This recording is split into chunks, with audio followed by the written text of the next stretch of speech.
আজ আমরা ৮০তম স্বাধীনতা দিবসে এসে উপস্থিত হয়েছি। অর্থাৎ ৮০ বছর আগে ইস্ট ইন্ডিয়া কোম্পানি ভারত ছেড়ে চলে গিয়েছিল, যেটার জন্য অসংখ্য ভূমিকা রেখেছেন নেতাজি সুভাষচন্দ্র বোস, ভগৎ সিং এবং ক্ষুদিরাম বসুর মতো শহীদেরা। কিন্তু আমরা কি সত্যি স্বাধীন হতে পেরেছি? আমরা স্বাধীন হতে পেরেছি শুধুমাত্র ইস্ট ইন্ডিয়া কোম্পানি থেকে।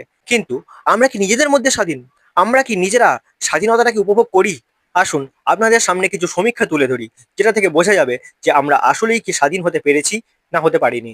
এনসিআরবির সমীক্ষায় জানা গেছে দেশে প্রতি বছর ৬০,০০০-এর বেশি বাচ্চা মেয়ে অর্থাৎ ১৮ বছরের নিচে মেয়েদেরকে কিডন্যাপ করা হয়। ২০১৮-এ বাচ্চা মেয়েদের কিডন্যাপিং এর যে কেসগুলো নথিভুক্ত হয়েছিল তার সংখ্যা ছিল ৬৪,৩২১, যেটা ২০২৩-এ বাড়তে বাড়তে এসে দাঁড়িয়েছে ৮২,১০৬, এবং বাচ্চা ছেলেদের ক্ষেত্রে ২০১৮-এ কেস ছিল ১৫,৮২১, আর সেটা এসে ২০২৩-এ দাঁড়িয়েছে ১৫,৬০০। এই সমীক্ষা থেকে আমরা বুঝতে পারলাম যে ১৮ বছরের নিচে ছেলে এবং মেয়েরা কেউই সেফ নয়। কিন্তু ১৮ বছরের উপরে ছেলেমেয়েরা কি সেফ?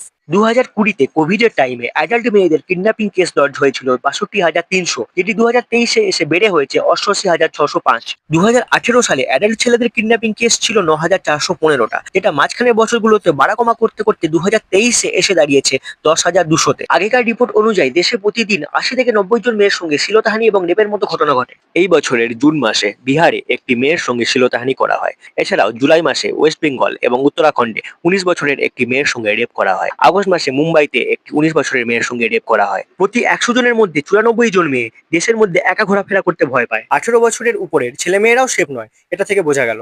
তাহলে মেয়েরা বাইরে সেফ নয়, নিশ্চয়ই তারা বাড়িতে সেফ। একটি সমীক্ষায় জানা গেছে যে সমস্ত বাচ্চাদের সঙ্গে সেক্সুয়াল হ্যারাসমেন্ট করা হয় সেই ১০০টা কেসের মধ্যে ৯০টা কেসেই দোষী বাচ্চাটির খুবই পরিচিত ব্যক্তি হয়। ১০০-র মধ্যে ৩০ থেকে ৫৪টি কেস এমন থাকে যেখানে বাচ্চাটির ফ্যামিলি মেম্বারই বাচ্চাটির সঙ্গে সেক্সুয়াল হ্যারাসমেন্ট করেছে।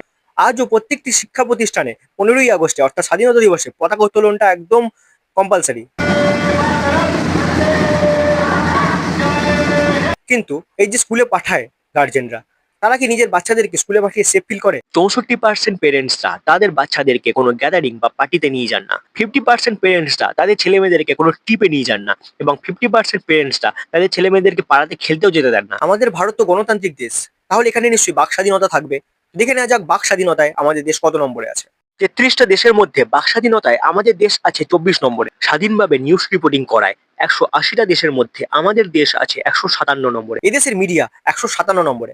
তাহলে বোঝাই যাচ্ছে এখানে বাক স্বাধীনতা কত। কিছু কিছু নিউজ চ্যানেল আছে যেটা রুলিং পার্টির এগেনস্টে কোনো নিউজ দেখালে তাদেরকে ব্যান করে দেওয়া হয়। এরকম অনেক রিপোর্টার আছে যাদেরকে রুলিং পার্টির এগেনস্টে কথা বলার জন্য নিখোঁজ করে দেওয়া হয়। রিপোর্টার চয়ন সরকার পশ্চিমবঙ্গে ২০১৫ সালে যেভাবে কলেজে ভর্তির করাপশন চলছিল সেটা নিয়ে উত্তরবঙ্গ নিউজে বলেছিল। তারপর তাকে ভ্যানিশ করে দেওয়া হয় এবং পরবর্তীকালে তার স্কুটার এবং জিনিসপত্র রেল লাইনের ধারে পাওয়া যায়।